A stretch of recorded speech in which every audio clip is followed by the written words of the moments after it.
Google Drive kayuna jingmina si ma'am Google Drive aduga Google Docs ko Google Drive si da koina lai si kayno haigadi ko sai ko gi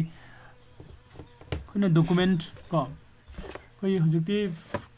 computer gi matam si da koi document si soft copy and hard copy ane leire soft copy hariba document si koi computer gi storage jaga da natraga gi phone gi memory da ko save tawsillaga thamaga aina aigi document soft copy se delete tawdribau natraga muthatribau sum leibat natra hariba document se kaigumba aina aigi phone da natraga aigi system da delete adi save tawraga thamba file ko documents aduga aigi drive da Google gi drive da save tawraga thamba documents ani sigi difference se kaino haigadi first one da hariba documents ani ma ai isana delete tawdriba fawbadi hariba mafam sida save wai aduga topamna aina delete tawgragadi save oiraroi ko second one da Google Drive ki da ko gi space kara ko gi default oina by default oina space kara piri ko hariba space okay kano cha 15 GB gumba pibini ko 15 GB se koi free space ne ko da sina na piri se aduga 15 GB se loidriba by free da sina ba yagani ado atopam na ngasagi koina sida 15 GB agi leiriba space sagi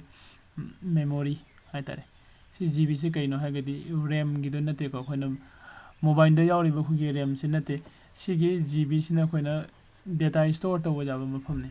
hariba data store to wajaba mafam sida ina data sing amtung thamgiba haise kaigumba Google sina leiriba makhai de agi data se muttana sum leigani ko aduga aina phone da natraga agi system da agi laptop da agi tablet da aina agi data save tawraga data se storage jaga se store tawraga thamjin base sidi by chance agi phone se loss oigre natraga agi laptop to yagidre ko da metam sida agi document se loss du moigo so sometimes agi laptop da ina thambasi bauda laptop se hard disk crash oigre natraga agi desktop to hard disk crash oigre ha kanda hard disk se recover tawna na bo khonai recover tawna na bo khona ba matam sida su yadragadi ko adu su khoi agi data se loss oi aduna aina mayam da haining se Google Drive se ko hena better oi khogi mobile da natraga khogi se agi laptop da ko aina data se store tawraga thambagi muhutta Google Drive ta save tawraga thambasini hena important oi ko ado ina Google Drive ta ina data kamaina save tawdino natraga data se kamaina tawraga Google Drive ta upload tawdino haibagi question se laagadi koi loina mak Gmail email ID amamde fai natra aigi Gmail ID ma aina semba matamda 15 GB Google Drive se ingomda ko 15 GB gi agi storage area haitale ko storage area se ingomda Google na by default pire ko hariba sigi pire iba 15 GB ko storage se koi sin na ba yai kamai sin la gana kanda I kogi Google da sanga ga su yai ko Google da sang se ai sida Google Drive final ying si ko DRIVE ko Google Drive Google Drive sida sang ba jai direct oina ko aduga atopa mana aigi sida aina laptop ta natraga tablet ta ko aina Google da visit to boiraga di igi sida left side ta ko se suppose sida lake google.com ko google.com sida I visit tawraga leiba oiraga di aigi right side ta ko sigi dot lay sing de click tawraga anda aigi drive sida ubani ko Google Drive dai de le Google Drive se le hariba Google Drive sida I sangaba matungda sa aigi daka oiba hadi aina sizinaba jaba singdo dum taw fangani ko yenga sa sida ina leiba aigi document sing se ai Google Drive sida upload tawraga thamba ngaktani ko hariba Google Drive sida ina upload tawraga thamiba port sing se aina use tawba yaba khaktang natana kanagumba mi mana ko nangomda si document se leibra ai du pami haiba matamda ai hairiba misak tu da mangomda sigi document se share tawgiba sai ko share tawgiba ai gi ꯅꯍꯥꯟꯋꯥꯏꯗꯒꯤ ꯌꯥꯝꯅ ꯀꯨꯏꯔꯕ ꯃꯃꯥꯡꯒꯤ 2000 ꯀꯌꯥꯗꯒꯤꯅꯣ ꯁꯤꯗ ꯂꯩꯔꯤꯁꯤꯡꯁꯦ ꯑꯩꯅ ꯁꯨꯝ ꯁꯦꯞ ꯇꯧꯁꯤꯜꯂꯒ ꯊꯝꯈꯤꯕ ꯀꯣ ꯀꯩꯅꯣ ꯉꯥꯛꯇꯅꯤ ꯁꯦꯞ ꯇꯧꯁꯤꯟꯕ ꯃꯤꯟꯁ ꯑꯩꯅ ꯑꯞꯂꯣꯗ ꯇꯧꯁꯤꯜꯂꯒ ꯍꯥꯏꯔꯤꯕ ꯁꯤ ꯃꯐꯝꯁꯤꯗ ꯑꯞꯂꯣꯗ ꯇꯧꯁꯤꯜꯂꯒ ꯊꯝꯈꯤꯕ ꯗꯣꯀꯨꯃꯦꯟꯠꯁ ꯉꯥꯛꯇꯅꯤꯀꯣ ꯁꯤꯗ ꯂꯩꯔꯤꯁꯤꯡꯁꯦ ꯁꯨꯃꯥꯏꯅ ꯇꯧꯔꯒ ꯑꯩꯈꯣꯏ ꯂꯣꯏꯅꯃꯛ ꯀꯣ Google Drive से कमाइना सिजनदुइनो अदुगा अतोपा अमना Google Docs हाइबा Google Document का Google Document हाइबा कनमसु लैरि हाइबा Google Document सिना करिनो इसे कोइ जेंगमिनसे को संडे गी पुंग तरे तरे से दई स्पेशल लोइना नोंमगी टॉपिक अमम चूज तौरगा दुम लाक्सगे कनागुम्बा फ्री होइबा नत्रगना किदि फ्री होइना मतम फंगबा missing हाइतायने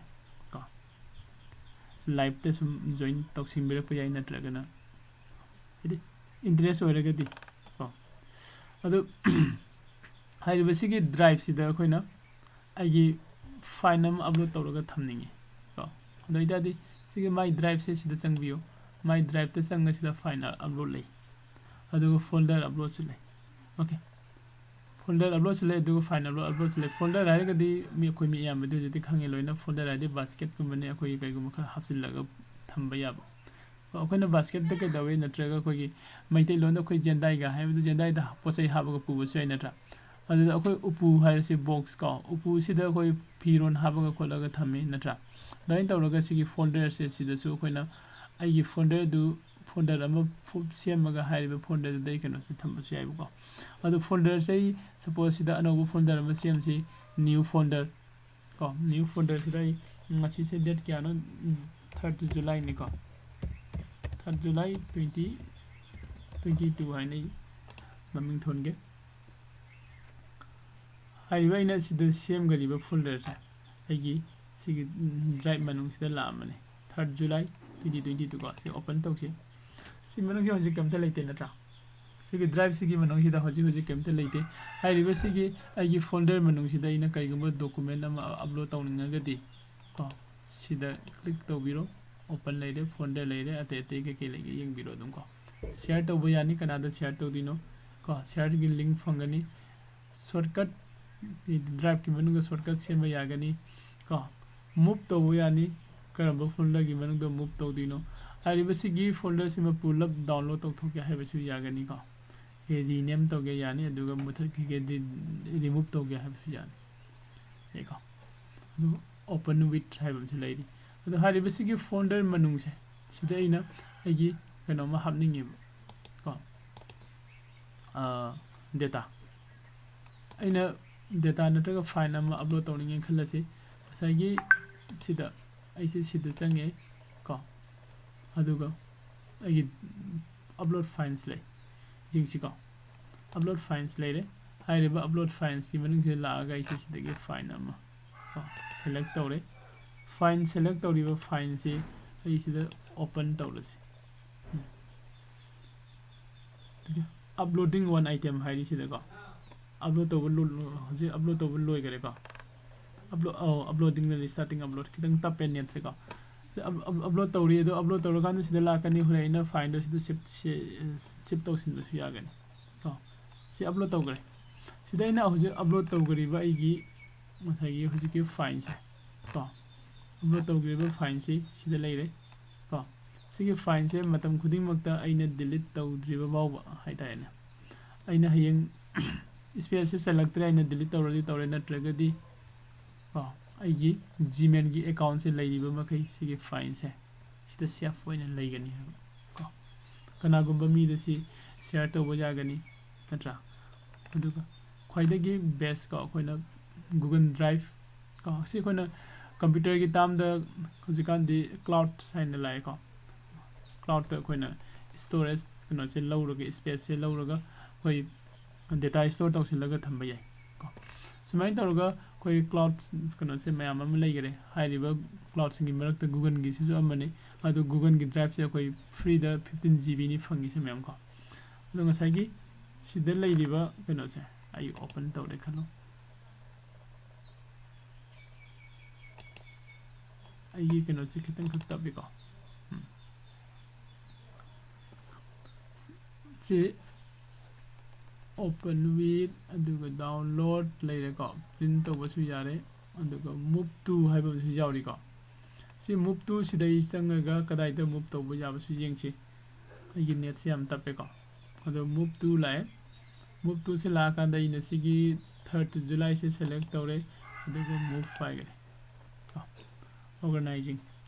okay has been moved okay adudi asa ko gi google 3rd July haina ina sem gi bakeno se folder se sigi manung sida ai keno se yawgare na ra sida leiriba keno se matam khuding makta se sum leirani aina muthatre ba ko ai gi computer sina crash oigraga su ai gi laptop sina yagi draga su natraga ai gi mobile se mangraga su ko ai gi sigi photo se gi photo se matam khuding makta ai gi google drive te leirani no mafam amadagi hekta matam amada ta ina hariba photo si jengning bu matam da access tawning matam da su tawba su yagani adu sigi hariba folder se rename taw thok se rename da sange duga se ina my family hairase okay maina sang tawraga ina sida my family haina unthokre ko sida leire ida ta simamang da ina siang 2019 gi data analysis DSIM ko de lohongba edi agi lohongi bagi 2009 gi June 16 de lohongi bani ko haiba lohongba sigi sida ina video sing upload tawsilaga thami ko sida video 1 adugo photo mama adi ai laptop ta thamagadi natra ai pen drive ta thamme khalo natraga ai hard disk external hard disk leiraga thamme khalasi external hard disk leiraga thamaga su external hard disk to yagi da natra crash to gibe natraga na mangraga di mangidini natra adu ngasi ina sida google gi drive sida thamamba sina ngasi bawo leiriba aina delete tawdri bawo natraga na ai email si muthatre bawo di si leigini basu ye ko mem adu google drive se sinaba tambiyo ko agi soft copy hojiki google drive se khode important ore se kan hojikan agi soft copy haiba malai certificate ama fange khoi kai dawi photo ka baga thamjil ko haiba photo ka baga thamjil ro si google drive te tambiyo mangi dana ko do ngasa ke na google docs haiba mja hairi google docs se kari no hairi gadi sai sida khoi google drive ki sida new haiba mjawri se sida sanga suai atopa manai sida laga koi gi search tawbiyo google docs ko google docs and search taw kan google docs fangani ko sida fangi ba google docs sida sang bi se si google docs sida sang ba matung da sagi khoina ai gi laptop ta ai gi machine da ko ai desktop ta ko aina microsoft file ga di ai windows file ga di Microsoft ki product mayam ama si nei office nen ko ade kan ko example no ha kan da MS office ne lai na cha MS word MS accent MS powerpoint kan hai le sing se koina hojikti ko hai de hojiki matam si de ai gi desktop am lai de na tra laptop am lai de ga di ai gi internet se lai de ga di ai gi internet connection tau jere na tra by default without internet koi game to ngamdre ado high level si se leiragadi koina ngasai gi agi MS Word agi MS Excel PowerPoint adugi software se install tawda su Google Docs ta direct sang biraga ko Google Docs da geina high level se sheet sane leiri slide sane leiri ko docs sane leiri si ahum se sinaba yarani docs ai sine MS Office tu ni sheet lai sine MS Excel tu ni slide lai sine MS PowerPoint duni ko se example ne set se jing gun set khogi kana duga kam khena ge jing shi akhoi na hana pirate pa MS Word adu sida mayam do ko da google gi lady ba khogi google set ko sida anoba ma hange na taga si tawge na taga na sida ai lady ba mayam sa ina hana si na gi bangak tan stock lady delivery chart ko sumba mayam ama ko sonata bundle na si ma'am अमा लेरमे आई हानागी थमगिबे document ngakani ko stock selection list kana leiri ko the sida ina change sit sida ina sit anoba ma hange haragadi sigi sit se open to biyo ko blank open to se google sit size se kaino yengsi google sit size se kemta nate hogi microsoft ki ms excel haido ko sat mane se hange ko se hang kan da hogi ms excel da ko se kan da untitled haina ma thak ta jaw do sida su jaw ko sigi untitled sida I click tawre khala se click tawre kan da ina sida se just test haina aming ama thunjil ai ko saving hai to save tawga kadai da save tawri no natra kadai da save tawri no adu mai yeng hodare adu sida yeng se move tawsi kadai gi phone da move tawsilam sige hayeng ai kadai da thambano hai mafam do ai ni store tawisi kadai da no khangna na bu ko okay sida ina ngasagi my family haibum lai natra ina same gi document ho hojik same gi gi folder sida move tawsi ko yung adu sida lai riba si hogi ms kano gi ko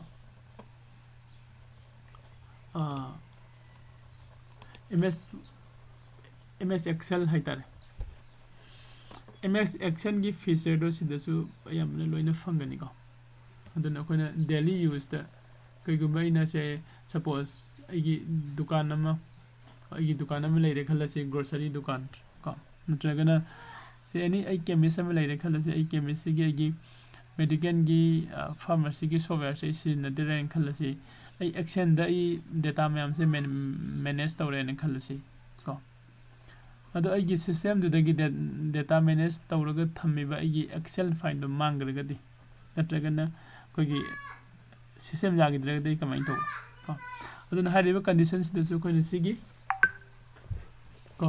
google gi documents hai sida sangbiraga google sheet sida sijinaraga koina sida igi data se store tawraga thamgraga di hariba data sida aina delete tawdribo aina remove tawdribo mangoi ko me aduna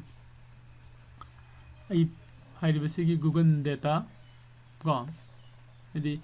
google da koina google drive aduga google gi kogi lairiba google na koida pidiba ida kana ba mayam ma pidi natra sigi menu na si google documents ko google documents ya koina kamai na si nagani ko google gi documents da koina hariba masagi keno singse